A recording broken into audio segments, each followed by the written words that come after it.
Eh bien, j'étais en train de remercier tout le monde et de vous faire part de mon plaisir de dialoguer aujourd'hui avec vous dans des circonstances un peu particulières, à travers le prisme de la distance, de certains empêchements justement au dialogue en ce moment. Donc, nous sommes des héros qui bravons les empêchements. Bien. Alors, nous allons passer à Salomé Dahan, qui est doctorante à l'Université de Paris-Est et dont les thèmes de recherche sont, entre autres, les représentations de Buenos Aires dans la littérature argentine, et elle travaille globalement sur cette littérature argentine des 20e et 21e siècles. Et elle va nous parler justement maintenant de dialogue sur ou dans Buenos Aires dans la littérature argentine contemporaine. Voilà, nous allons l'écouter. Bonjour à tous. Je vais m'inscrire dans la continuité de ce qu'on a écouté jusqu'à présent parce que Raphaël citait en ouverture à Borges en disant que le dialogue précédait parfois le processus de création littéraire. Et moi, je vais commencer effectivement par souligner le fait que le dialogue romanesque, c'est un lieu où se révèle le désir des auteurs de donner à voir le monde et qu'en ce sens, le narrateur, il délègue sa faculté de raconter. Et donc, il s'agit de montrer le réel tel qu'il est toujours mêlé au langage d'autrui, dans les discours humains concrets et historiques. C'est pour ça que je vais vous parler de dialogue sur et dans Buenos Aires, dans la littérature argentine contemporaine. Dans son esthétique et théorie du roman, Bakhtin écrit que tout discours concret, énoncé, découvre toujours l'objet de son orientation comme déjà spécifié, contesté, évalué, emmitouflé, si l'on peut dire, d'une brume légère qui l'assombrit ou, au contraire, éclairé par les paroles étrangères à son propos, qu'il est entortillé, pénétré par les idées générales, les vues, les appréciations, les définitions d'autrui. Donc, pour saisir un objet, il faut l'appréhender dans l'entremaille des discours et des regards qui sont portés sur lui. C'est pourquoi il est intéressant d'étudier la manière dont les mondes fictifs se construisent dans les dialogues des personnages en considérant la question des espaces. Les protagonistes évoquent les lieux qu'ils traversent, ils décrivent les architectures, les bâtiments, les paysages où se déroule l'action. Et de plus, le discours direct qui se donne comme une citation du dit du personnage donne vie au décor du roman. Emmanuel Prague-Derrington, dans un article de 2004, évoque la fonction authentifiante de ce type de discours et la manière dont il met en place un effet de réel. Or, l'un des lieux communs de la littérature argentine contemporaine, c'est de voir les personnages déambuler dans les rues de Buenos Aires et les décrire. Il y a donc une grande place faite au dialogue dans la ville, même si l'on observe dans certains textes une prépondérance des phénomènes de dialogisme, dans la mesure où ces textes s'inscrivent dans une longue tradition de représentation de la ville et qu'ils accordent une importance aux intertextes et à l'élaboration d'un dialogue avec l'histoire littéraire. Par ailleurs, la multiplication des points de vue sur l'espace dresse une cartographie en plusieurs dimensions pour l'imagination du lecteur. Le langage des personnages renseigne également en lui-même sur le lieu qu'ils habitent, puisqu'il les caractérise socialement, économiquement, historiquement. L'accent et le lexique n'est pas le même selon qu'on est espagnol ou argentin. Et au sein même de Buenos Aires, les expressions et la prosodie peuvent varier selon si l'on vient d'une villa, donc un bidonville, ou d'un quartier plus aisé comme Palermo ou Belgrano. Et au sein d'une même zone géographique, la langue n'est pas la même aujourd'hui qu'elle l'était au XIXe siècle, puisqu'elle évolue au cours du temps. Donc, le fond et la forme du parler du personnage dans les dialogues renseignent sur les espaces dans le roman. Inversement, l'espace influence fortement la tenue et le déroulement d'un dialogue.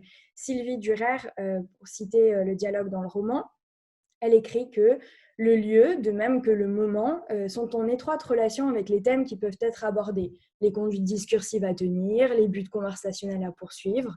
Ainsi peut-on parler de la scène du balcon, scène de lit, de propos de table, de bruit de couloir. Donc en fait, la situation spatiale peut influencer la conduite conversationnelle ou être choisie en fonction de la conduite conversationnelle visée. Un locuteur amènera son allocuteur dans un lieu particulier afin de lui tenir certains propos. Ce lieu peut être typique ou au contraire atypique selon le comportement conversationnel visé ou tenu. C'est pourquoi la ville offre différents lieux de sociabilité et de conversation. Les restaurants, les cafés, en ce moment, ce n'est pas trop le cas. Et donc, la manière dont l'auteur les dispose influence à la fois le cours et le contenu de la conversation. Nous ajouterons, dans le cadre de notre analyse, que la grande ville moderne ménage des temps morts de l'action qui sont producteurs de discours en tant qu'elle engendre de nombreux déplacements des personnages. Michel de Certeau, dans L'invention du quotidien, publié en 1980, définit la marche comme un espace d'énonciation. Je cite, il écrit « L'acte de marcher est au système urbain ce que l'énonciation, le speech act, est à la langue ou aux énoncés proférés. Le marcheur actualise les possibilités de l'ordre spatial lorsqu'il choisit d'emprunter certains chemins plutôt que d'autres, et là où le bâti met des obstacles, il invente de nouvelles possibilités. C'est pourquoi l'usager de la ville prélève en quelque sorte des fragments d'énoncés pour les actualiser, de la même manière que le locuteur s'approprie la langue et la réalise dans son allocution. Donc en fait, structure de la ville et structure du dialogue présentent des similitudes en même temps qu'elles se déterminent l'une et l'autre. Donc réfléchir au rapport qu'entretiennent les dialogues avec l'espace urbain dans la littérature argentine contemporaine, c'est interroger la forme adoptée par le langage pour représenter le réel dans le roman, par-delà une certaine illusion de transparence véhiculée par le réalisme traditionnel. Donc, moi, je me propose d'analyser 3 romans de la production littéraire de ces dernières années.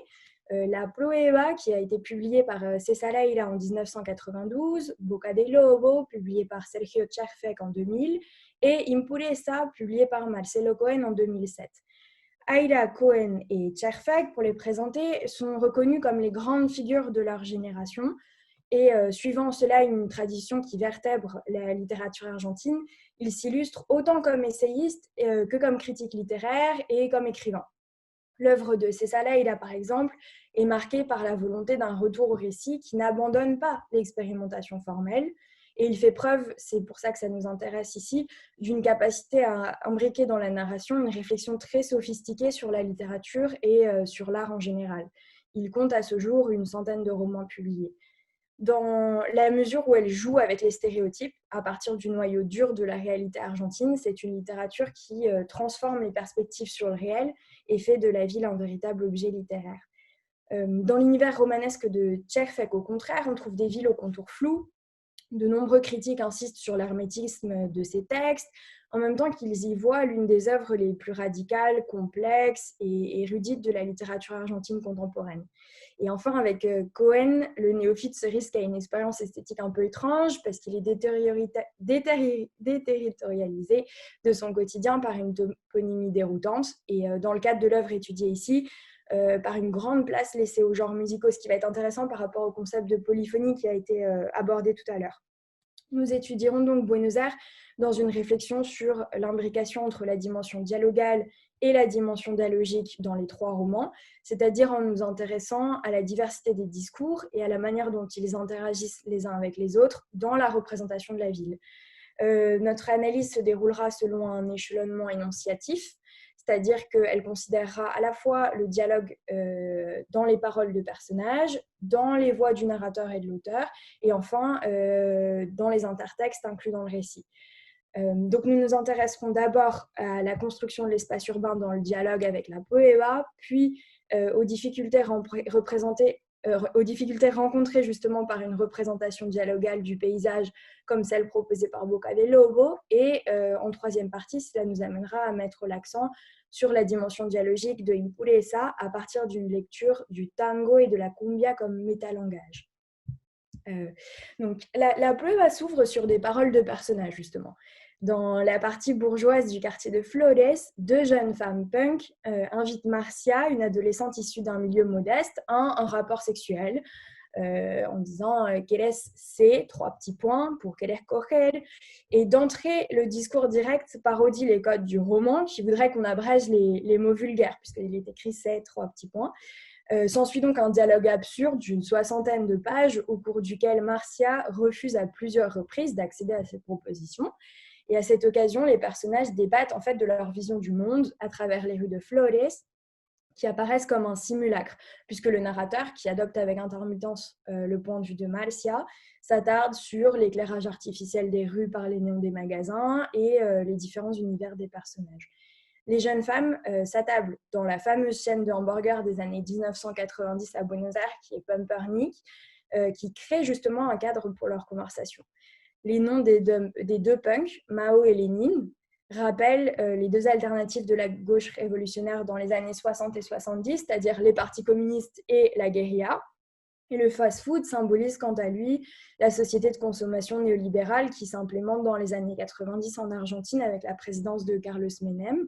Donc cette scène de dialogue symbolise en même temps qu'elle les exagère les alternatives du dialogue politique dans l'espace urbain de ces années-là. D'ailleurs, Marcia tente de comprendre les tenants et les aboutissants du nihilisme des deux punks, qui s'attellent quant à elle à mettre à mal la logique de telles réflexions.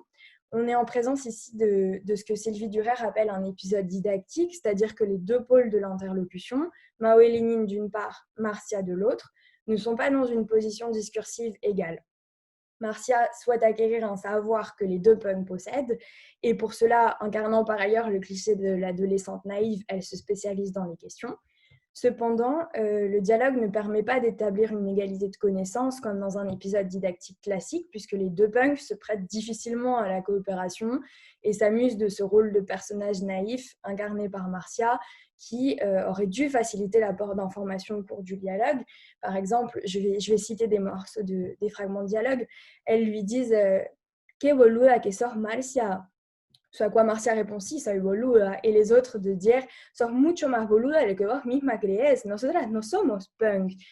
Et plus loin, les deux punks se regardent et Lénine dit « Tenías razón », le dijo a su amiga, « es increíblemente boluda ». Donc, on voit que ces moqueries, puisque boluda en Argentine, ça veut dire stupide, quoi. On voit que ces moqueries ont une fonction rhétorique parce qu'elles disqualifient la construction théorique du monde portée par le discours de la jeune adolescente et la font progresser dans son raisonnement. Puisque au cours de cet échange, la vision de Marcia, elle évolue et cette performativité du dialogue se lit dans l'espace urbain qui change de visage au cours de la conversation. Je vais vous lire un passage.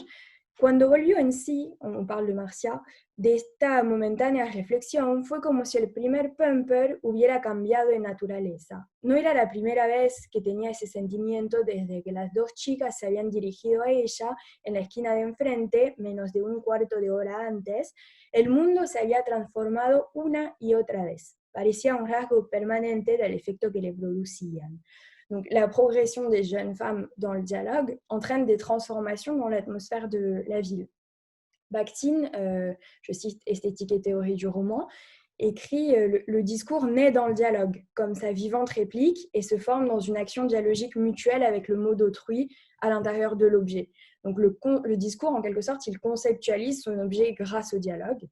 Et le roman d'Aïra, il mobilise cette fonction herméneutique du dialogue dans la construction de l'espace urbain. Et c'est pour ça que celui-ci se transforme au gré de la conversation. Le lecteur fait face à un Flores en poupée russe, réversible à l'infini, qui matérialise les évolutions du dialogue entre les personnages et la manière dont ils construisent, chacun d'entre eux, des perspectives sur le monde. Alors que dans Boca del Lobo de Sergio Tcherfek, au contraire, les points de vue des personnages sont mis à mal. Ils évoluent dans des paysages qui se désagrègent. Pour décrire la scénographie du roman, elle place au cœur de l'espace une usine et elle montre le narrateur qui l'observe en permanence en secret. Autour de cette zone, il y a des espaces en friche, à mi-chemin entre le construit et l'urbain. Parce qu'en fait, comme souvent chez l'auteur, ces marges urbaines, qui sont dénuées d'un marquage référentiel précis, sont le lieu symbolique de la désintégration des espaces connus.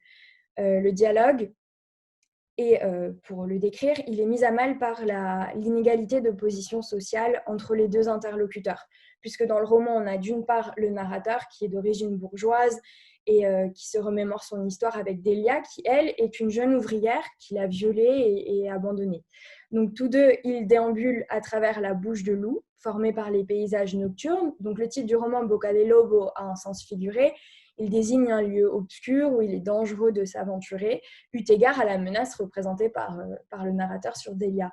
En fait, il y a de nombreux parallèles entre le corps de Delia et le paysage, qui nous font mettre en rapport le viol de Delia par le narrateur et la manière dont les espaces sont pénétrés par des personnages indifférents avant de retourner à un état inerte. Le narrateur raconte. Caminamos en silencio durante más de una hora. La noche avanzaba sin que el paisaje cambiara. Esto, que es imposible, ocurría como si fuera verdad. Y era así porque pertenecíamos a un género engañoso de las cosas. No era que el paisaje no cambiara, sino que ni a Delia ni a mí nos importaba.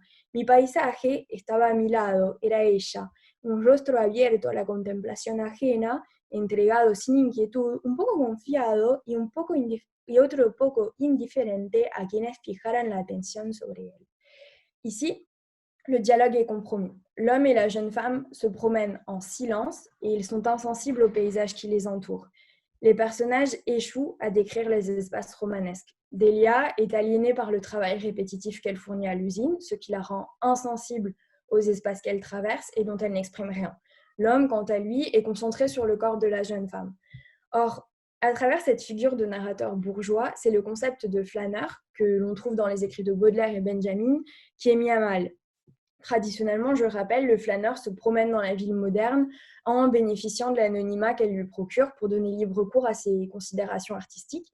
Or, la mise en échec des personnages comme instance de perception et description des espaces, elle va de pair ici avec l'élaboration d'une figure de narrateur fortement dissonante. En un sens, il est lui aussi cette boca de lobo, ce prédateur. Tcherfek renvoie au cliché de l'intellectuel qui défend les ouvriers mais les réduit au silence et au fait que le narrateur impose au lieu la représentation unique qui est la sienne. Je vais lire un passage où on voit le narrateur en train d'écrire chez lui. Donc il dit Al rato de estar escribiendo en la oscuridad, encontré que había otros efectos. Las frases aparecían y desaparecían, tal cual dije, como el paisaje a medida que avanzamos. Y gracias a esta progresión acumulativa, o mejor dicho, antiacumulativa, yo iba encontrando, en donde menos la esperaba y bajo otra forma, la naturaleza la espera. Ici, le paysage apparaît et disparaît en fonction du mouvement de l'écriture. Or, dans le texte, une autre voix narrative qui se présente comme lectrice du récit et de littérature en général, puisqu'on va voir qu'il y a une référence à Borges, entre en désaccord avec cette esthétique. Elle dit He leído muchas novelas donde los lugares desaparecen una vez que el personaje o protagonista los abandona. Esto, que puede ser interpretado como una regla del arte, a veces deja un sentimiento de desazón profunda, entre otras cosas, porque la geografía nunca es un mero escenario y son los recorridos de las personas, aunque pertenezcan a la ficción, lo que marca el cambio y la perduración del mundo. Donc, dans cet extrait, comme je le disais, il y a un intertexte de Borges, Tlön urbar orbis tertius, qui fait référence à l'idéalisme. Les choses, et en ce sens les lieux, n'existent que si quelqu'un est là pour les percevoir. Borges écrit, je cite, Es clásico el ejemplo de un umbral que perduró mientras lo visitaba un mendigo y que se perdió de vista a su muerte. A veces, unos pájaros o un caballo han salvado las ruinas de un amphithéâtre. Or, la deuxième voie narrative du texte, qui pourrait être celle de l'auteur, attribue une épaisseur réelle au paysage traversé par les personnages de fiction, dans la mesure où elle les dote d'une existence en dehors du texte. Elle s'oppose ici à cette représentation, qui est celle partagée par le premier narrateur, selon laquelle le paysage s'apparente plutôt à une scène de théâtre qui n'existerait qu'en présence des spectateurs et de leur dialogue, sans quoi elle retournerait à l'état de décor, de carton-pâte. Le roman conclut ici donc un plurilinguisme inhérent à l'expression du paysage et dont il se fait l'écho, je cite, Como se sabe, el paisaje nunca tiene una sola voz, más allá del hecho de que las miradas difícilmente son iguales. Le récit se caractérise ici par une situation énonciative complexe, parce qu'en fait, dans le cadre du dialogue romanesque, l'échelonnement énonciatif est en quelque sorte simulé. Derrière le personnage, il y a apparemment l'auteur, mais derrière le narrateur et le personnage... Donc derrière le narrateur, il y a apparemment... derrière le personnage, il y a apparemment le narrateur, mais derrière le narrateur, il y a réellement l'auteur. Et donc cette deuxième voie narrative, elle vient questionner la crédibilité et la fiabilité de la parole en elle-même dans le récit. Par ailleurs, elle personnifie le paysage en lui attribuant une voix. Donc Tcherfek problématise un rapport de force entre les différentes voix qui dialoguent entre elles sur le paysage, entre les personnages, mais également entre les narrateurs. Et ces oppositions, elles génèrent un inconfort dans le texte qui engendre à son tour un problème de représentation, puisqu'il interroge la possibilité même d'un dialogue capable de s'accorder sur une représentation du réel. Et justement, en choisissant d'aborder dans son roman des thèmes ouvriers qui sont plus proches de ceux du misérabilisme des années 60, qui sont proposés en Argentine par le groupe de Boedo, par exemple, que de la réalité sociale dont il est le contemporain, l'auteur met en échec ce réalisme social. C'est-à-dire que le dialogisme devient l'un des aspects thématiques de son texte, puisque Tcherfek dialogue avec la tradition de Boedo pour la remettre en question.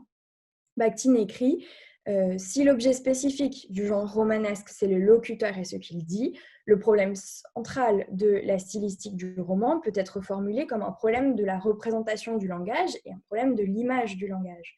Donc, chez les trois écrivains, on voit que le travail sur la ville et le dialogue romanesque est lié à une réflexion sur la représentation littéraire de manière plus générale. C'est pourquoi c'est intéressant ici, dans un dernier temps de notre analyse, de considérer Impureza de Marcelo Cohen, puisque en termes de dialogisme, c'est un roman qui donne un poids certain aux intertextes par rapport aux dialogues entre les personnages qui sont moins présents dans le texte. On rappelle que Bakhtin définit le plurilinguisme textuel comme la variation interne qui fait se juxtaposer, se succéder ou se confronter plus d'une langue dans un même texte. Ce procédé stylistique fait donc appel à des systèmes verbaux dans les limites du domaine littéraire et en dehors de lui. Or, la production narrative de Marcelo Cohen, dès ses débuts dans les années 1970, présente de nombreuses occurrences musicales. Il est fréquent dans les trames narratives de voir des chanteurs, des musiciens, professionnels ou non, et surtout des espaces musicaux, des lieux dansants, des scènes de concert. Donc dans Impureza, il mobilise à la fois le tango, qui est apparu dans les bas-fonds de Buenos Aires, je le rappelle, au début du 19e siècle, avant de se diffuser à la bourgeoisie portegne des années 1930, et la cumbia villera, qui est un genre musical dérivé de la cumbia colombienne, popularisé en Argentine à la fin des années 1970 et qui s'est répandu dans les banlieues pauvres dans les années 1990 en tant que symbole culturel et identitaire des milieux marginaux, puisqu'elle axe son discours sur la violence, le sexe et la misère. Ces genres possèdent donc leurs propres codes verbaux et sémantiques d'assimilation des divers aspects de la réalité, et ils renvoient à des classes sociales et à des époques différentes de l'histoire de Buenos Aires. Dans Impureza, je cite Cohen, il écrit « El tango era un código poético de la buena voluntad y el valor ».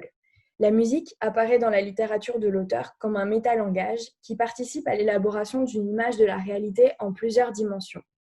Dans un article critique, il dit la chose suivante: Lo que hace la escritura es desplegar en una línea la esfera de la imagen. En faisant dialoguer donc différents systèmes de représentation au cours du récit, l'auteur cherche à créer des espaces que le lecteur puisse visualiser. En ce sens, le roman réfléchit à la capacité des mots et des langages à représenter le réel en proposant des impressions acoustiques au lecteur. La critique Miriam Chiani, qui a travaillé sur les genres musicaux chez Cohen, parle de territoires que l'on peut écouter, territorios que se dejan escuchar. Le roman se déroule, pour le situer, dans l'univers futuriste des quartiers pauvres de la banlieue de La Marta et du bidonville de la Fiera, en périphérie d'une capitale qui n'est pas nommée, mais que l'on imagine être Buenos Aires. Il raconte l'enfance et la jeunesse de Neuco, aux côtés d'Abraham Ballenas, devenu chanteur populaire de ce qu'il appelle le Melihuel et le Melonche, qui sont des musiques qui s'apparentent en fait à la cumbia villera et qui l'ont rendu célèbre à la fois dans les classes populaires, où elle déchaîne les foules, que dans les classes supérieures, qui s'amusent en fait à vivre par procuration une violence qui n'est pas la leur. Donc, je vais citer la manière dont les paroles de chansons, elles résonnent à la fois dans les quartiers pauvres de Buenos Aires comme la Fiera, que dans les quartiers un peu plus riches comme Leno. Je cite: El ritmo de ese tema y su letra desdeñosa agitan tanto las cortinas de tergal de una casucha de la Fiera, detrás de las cuales alguien vende lo que robó la noche anterior en una farmacia, como la camisa de lino que espera sobre una cama del cuartier Leno, donde un asesor de mercado pedalea en una bicicleta fija antes de desayunar. Donc, ce qui est intéressant dans cet exemple, c'est la circulation d'un langage qui est propre à des classes sociales inférieures de Buenos Aires et dont il décrit la réalité dans les classes supérieures qui s'en divertissent. Las letras se ajustaban a los prejuicios que los acomodados de la sociedad tenían sobre los excluidos, historias de falta de padres, de promiscuidad morbosa, de salvajismo aberrante y gula primitiva. Les encantaban esas letras a los burgueses grandes y chicos. Le système de représentation de cette cumbia villera fictive remplit une fonction différente en fonction de si elle est écoutée dans les quartiers pauvres où elle renvoie à une réalité concrète ou dans ces quartiers riches où elle renvoie à une réalité distanciée qui est source pour eux de divertissement. Quant à Neuco, quant à lui, il découvre le tango à travers Nigolo, qui est un vieil homme de 97 ans, parce que ce genre musical lui paraît plus réaliste dans la mesure où il fait écho à son chagrin d'amour suite à la perte de sa compagne Verde Marancic. Et comme c'est le cas dans d'autres romans de Marcelo Cohen, le personnage interroge l'adéquation du vocabulaire vieilli des paroles de tango avec le monde dont il est le contemporain. Il a reçu de la part d'un professeur un livre sur les mots et les choses qui s'appelle Casos y cosas del idioma, à partir duquel il se construit une petite archive de mots adaptés à des images pour décrire le monde. Donc un jour où ils sont en train d'écouter le tango Aquaforte de Horacio Petorossi avec sa compagne, il s'interroge par exemple sur le mot cabaret. La escena de ese tango sucedía en un cabaret. Una vez que se quedaban solos, Verde y Neuco divagaban hasta el agotamiento y luego hasta el reposo. ¿Vos qué crees que es un cabaret? ¿Como un bailable, pero para ricos? Puterío ya había, ¿viste? En la época de Nigolo. Donc, les mots figés dans les paroles de tango renvoient à une Buenos Aires du passé qui ne correspond pas à la réalité de la ville que connaissent les personnages. Et c'est ce questionnement des mots et de leur capacité à représenter le réel qui met en évidence le plurilinguisme. Et on pourrait peut-être même parler de polyphonie ici, puisqu'on parle de genres musicaux en fonction de la définition qui a été donnée tout à l'heure, au sein du roman, et la profondeur qu'il donne à la représentation de la ville en la dotant des échos de diverses époques et de différentes classes sociales. Dans la station-service où il travaille, Neuco décrit dans une image assez belle le tango comme une lumière zénitale jetée sur les choses. Je lis. Neuco sabe que hace un par de años su amigo, el finado Nigolo, de memoria gorda, se las ingenió para colar en el aparato unas pocas piezas de poesía maníaca y música conmovedora que hoy nadie escucha salvo él. Se llaman tangos y están entre el vértigo cenital de los ritmos contemporáneos como una luz de amanecer lluvioso en la vereda de un café. Donc, le tango comme cette lumière de fin de journée pluvieuse dans un café. On retrouve ici l'idée de langage musical comme éclairage du réel, bien que cette représentation du monde soit caractérisée comme appartenant au passé. Il y a une autre image qui est assez belle où il dit « Un tango llega hasta el presente como la queja de un herido en una batalla monumental, antiquísima incluso para viejos como Nigolo, dolorosa para todos los bandos. » Donc le tango est un héritage culturel dans la représentation de la ville, comme l'est une grande bataille. Voilà. Donc le texte joue avec les lieux communs des genres musicaux, les personnages s'y identifient parce qu'ils font écho souvent à leur propre destin. Et en fait, le plurilinguisme musical qui est à l'œuvre dans le récit est symbolisé à la fin par l'image d'un tourbillon dansant qui symbolise en fait la danseuse morte Verde, donc sa compagne, qui est réincarnée en tourbillon. Da media vuelta y echa a andar a pasos discontinuos, on parle ici de Neuco, como si en el mismo cuerpo cargara con otro, o el cuerpo le hubiera cambiado. No gira la cabeza, el remolino lo sigue, el perro también y el viento. Donc la danse de ce personnage principal avec le tourbillon de la danseuse défunte représente l'accord entre la musique et le récit dans la représentation textuelle. Voilà. Donc en conclusion, la pluralité des voix qui dialoguent dans la représentation de Buenos Aires dans la littérature argentine contemporaine illustre la particularité du style littéraire de chacun des trois auteurs. Chez Cesareira, l'espace urbain adopte la forme du récit et l'on a montré notamment comment le quartier de Flores dans la Pleu a subissé des transformations au fur et à mesure que les personnages avançaient dans leur perception du monde à travers leurs conversations. Dans Boca de Lobo de Sergio Tchekfek, au contraire, les personnages ne sont pas une instance fiable de perception du monde. Leur aliénation rend difficile le partage de leurs impressions avec le lecteur. Et la voix narrative elle-même est contestée au sein du roman par une autre voix narrative qui lui reproche sa vision univoque du réel. Les paysages décrits apparaissent comme des décors dénués de la profondeur, rendus possibles au contraire par un croisement des perspectives sur le réel. L'auteur souligne la pluralité des voix du paysage dont il rend compte dans le rapport complexe entre les points de vue du personnage, du narrateur, de l'auteur à l'œuvre dans son roman. Et enfin, chez Marcelo Cohen, la littérature privilégie le dialogue avec deux genres musicaux, le tango et la cumbia villera, et les systèmes de représentation du monde qu'ils constituent. Le destin des personnages reprend par certains aspects les imaginaires véhiculés par les paroles de ces musiques. L'histoire confronte leur vocabulaire, lié à des époques et à des classes sociales de la ville, avec la réalité qu'il décrit. De ce fait, elle interroge la valeur des mots et l'adéquation de différents systèmes verbaux au Buenos Aires qu'elle choisit de représenter. Voilà.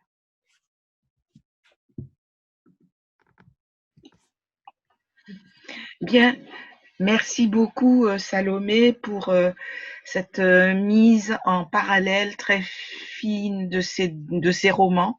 Nous sommes évidemment invités à les lire, en particulier Impureza de Marcelo Cohen que je ne connais pas. Et ce travail par rapport à la musique et ce lien que vous avez étudié entre justement ces divers modèles musicaux et le dialogisme et le discursif dans ce roman. Et voilà, j'ai été très intéressée par votre exposé. Et bon, la parole est aux autres si vous avez des interventions. Merci. Je voudrais poser une question en commentaire à Salomé. Et donc, je me demandais si dans les trois, en revenant sur Aira, en réalité sur le premier, c'est peut-être dans les textes de Aira où s'oppose plus clairement toute une partie dialogale. En réalité, il y a une première partie du roman qui est toute la scène dans le Pampernick, toute la scène qui est en dialogue, en réalité, est en dialogue, qui s'oppose de façon très forte à la deuxième partie qui se passe dans les supermarchés, où il n'y a plus de dialogue. Alors, je pense que ça, tu n'as pas traité cette question, mais c'est comme si il faudrait penser pourquoi il n'y a plus de dialogue. La deuxième partie, c'est les filles proposent de lui donner une prueba de amor, et donc ils vont lui démontrer. La prueba de amor, c'est une espèce de saqueo, non? Il rentre une scène violente dans un supermarché où elle tue, elle vole. Et c'est une partie, disons, un peu à la Tarantino, à la Pulp Fiction, cette scène. Mais le dialogue n'a plus de place là, sous la forme dialogale. Et je pense que peut-être une réflexion sur ça serait intéressante dans le cadre de notre colloque. Je ne sais pas ce que tu en penses. Oui, c'est intéressant parce que c'est comme si, au bout d'un moment, le dialogue arrivait à une aporie telle que les personnages décidaient de faire quelque chose, en fait. Et il y a une place et une réflexion sur l'action aussi dans le roman à ce moment-là. Et elle décide oui, de voler, de détruire un supermarché. Et peut-être qu'au bout d'un moment, Aïda se dit on va donner à voir le monde d'une autre manière à travers l'action. Et c'est ce que je disais aussi par rapport au fait que les deux punks qui s'appellent Mao et Lénine, elles représentent un petit peu les alternatives du dialogue urbain. Et peut-être que dans l'Argentine de Menem des années 1990, il arrive un moment où le dialogue n'est plus possible et où peut-être il faut prendre les armes. Et voilà, bon, c'est toujours un peu dans l'exagération chez Aïda, mais peut-être ce serait intéressant de réfléchir en ce sens. Oui, moi j'aurais une question par rapport aussi à Bocadello, où je me demandais si tu voyais une intertextualité ici avec le conte du petit chaperon rouge, et avec ce logo qui sera en fait le narrateur prédateur, le narrateur loup. C'est vrai que j'y avais jamais pensé, mais c'est très intéressant. Surtout que Délie à la jeune ouvrière, elle est souvent décrite de manière très enfantine. Donc c'est tout à fait possible. Surtout que dans le Petit Chaperon Rouge, il y a aussi cette idée où il traverse une forêt pour arriver dans la maison de la grand-mère, etc. Et là, c'est vrai qu'ils sont en train de se déplacer dans l'espace urbain. Donc, Ouais, totalement. Et cette menace exercée aussi par le personnage qui est vu comme un loup pour elle, comme un prédateur et qui parle souvent d'elle. D'ailleurs, il y a cette image très belle où ils décrivent les deux personnages et ils disent que lui, il était comme un chien qui a sa proie dans la bouche et qui la lâche pas alors que la proie est déjà morte et que ça n'a plus aucun intérêt qu'il l'ait dans la bouche. Et donc, je pense qu'il y a beaucoup d'images en ce sens du loup. Et ouais, ce serait très intéressant de réfléchir là-dessus. Merci beaucoup. Donc, oui. Merci à toi, j'ai trouvé ça très intéressant, en tout cas cette communication, j'ai beaucoup aimé. Merci beaucoup. Moi, j'aimerais revenir, s'il te plaît, sur ce dont tu as parlé au sujet du langage musical. Enfin, j'ai trouvé ça, je pense qu'on est nombreux à avoir trouvé ça vraiment très intéressant. Et est-ce que tu pourrais revenir un peu dessus, notamment sur... ce qui m'intéresserait, c'est sur le plan stylistique. Est-ce que tu as pu repérer des récurrences au niveau de la façon du traitement de la musique, au niveau de la façon dont ce langage musical était traité, ou alors est-ce que je ne sais pas, est-ce que tu pourrais développer un petit peu sur ça, s'il te plaît? Oui, bien sûr. Alors, pour l'exemple du tango, c'est aussi le cas dans Inolvidables Veladas, qui est un autre roman de Cohen, où, en fait, il y a plusieurs choses. D'une part, il y a des paroles de tango qui sont présentes dans les œuvres de Cohen, qui peuvent être, je les ai relevées, soit des paroles de tango qui sont connues et qui sont des tangos reconnus en Argentine, soit des paroles que lui, il invente en imitant les thèmes récurrents du tango, donc l'amour perdu, etc. Donc il y a d'une part ça, la présence de paroles de tango, et d'autre part toujours une sorte de distance des personnages dont les destins évoquent des schémas narratifs du tango et qui disent, qui s'interrogent sur la matérialité des mots, qui disent ce mot-là, est-ce qu'on trouve encore, comme j'ai dit, un cabaret dans le Buenos Aires actuel ou pas, et est-ce qu'on parlerait des sentiments de la même manière qu'on en parlait dans le tango à l'époque. Et pour ce qui est de la cumbia villera, que moi j'identifie comme de la cumbia villera, mais lui il invente des noms un peu futuristes pour ses styles musicaux. Alors là c'est très intéressant parce qu'il invente tout un vocabulaire futuriste, c'est-à-dire que les hommes ont un nom particulier, les femmes ont un nom particulier, qui invente une sorte d'argot aussi pour parler de ça. Et il y a des nombreux passages qui imitent les paroles de cumbia qu'on peut entendre dans l'Argentine en ce moment, quoi. C'est-à-dire avec la même vulgarité, des paroles très sexuelles, très violentes.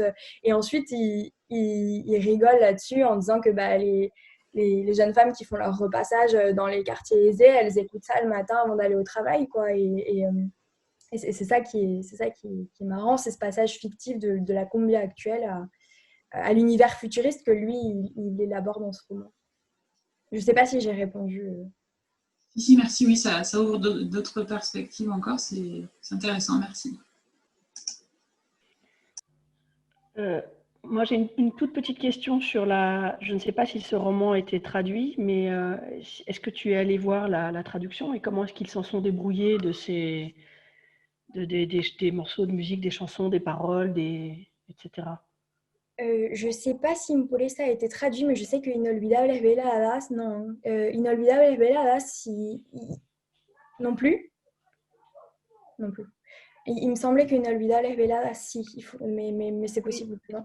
Oui. Je te disais qu'Impureza, je crois qu'il n'a pas été traduit. Et je pense que c'est un vrai défi. Donc, Caroline, si tu veux traduire, un lancer, parce que c'est un défi. Oui, surtout qu'il invente énormément de mots et que ça forme un système langagier parce qu'il reprend les mêmes mots pour désigner les mêmes choses. Donc, il faudrait voir comment on peut inventer un argot en français pour ça, quoi. Difficile. Oui. Oui, bonjour Salomé, merci de ta prestation, je l'ai trouvée très intéressante. Et j'ai trouvé très intéressant aussi le lien que tu as fait entre le texte de Cohen et la polyphonie, parce que justement cette intervention du langage musical et cette invention du langage qui impose la dystopie, c'est justement ça, en fait, pour moi, c'est de la polyphonie, dans le sens où on l'a défini tout à l'heure. Et j'aimerais abonder un petit peu dans la réflexion sur le thème du dialogue. ou du dialogisme ou de la polyphonie dans ce cas-là.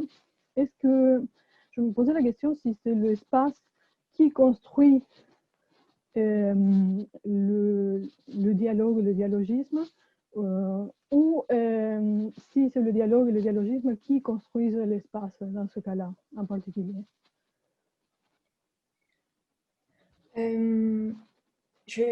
Moi, je réfléchis dans la recherche que je mène pour ma thèse sur la notion d'hétérotopie qui a été formulée par Foucault, c'est-à-dire ce sont ces espaces autres, non, qui contestent les espaces réels et donc les espaces fictifs. Et je veux montrer chez Cohen que ces hétérotopies, elles se basent justement sur des mots qui conforment un monde futuriste, parce que dans Impulesa, on a des fly coaches qui volent, etc. Donc tout ça, ça crée un univers. Du coup, j'aurais tendance à penser, mais je pense qu'on ne peut pas arrêter une réponse définitive et qu'il y a c'est l'un et l'autre, mais que c'est justement ces mots-là qui conforment un espace puisque c'est un espace fictif, plutôt qu'un espace fictif qui entraîne des dialogues et des dialogismes. Je dirais plutôt, c'est le choix des mots qui crée un espace. Voilà, puisque c'est un espace futuriste, oui, voilà. répondrait dans ce sens. Écoute, si ça peut te servir, il y a quelques années, on avait fait une journée sur poésie et hétérotopie à la Casa de Velázquez. Alors, on ne l'a pas édité, mais la personne qui avait organisé ça avec moi, qui s'intéresse beaucoup à la notion d'hétérotopie, c'est Aurore Ducellier, que Graciela Villanueva connaît, je pense. Je me souviens d'elle. Et donc, voilà, si ça peut t'intéresser, je peux vous mettre en contact. Bah oui, avec grand plaisir. Merci beaucoup. Super. C'est vrai qu'il y avait il y avait des choses intéressantes, mais je pense que c'est aussi un thème qu'on gagnerait à retravailler, la question des hétérotopies, en lien avec la hétéroglossia, par exemple. Ouais. Ça, c'est typiquement quelque chose qui pourrait intéresser ce collectif. Aussi avec un lien, une transversalité, parce que nous, c'était sur l'Espagne. Moi, c'est vrai que j'ai surtout travaillé forcément sur la littérature espagnole. Donc, on était dans un travail qui était l'hétérotopie. D'ailleurs, Lina aussi avait participé. Voilà, mais ça peut être vraiment un sujet très transversal.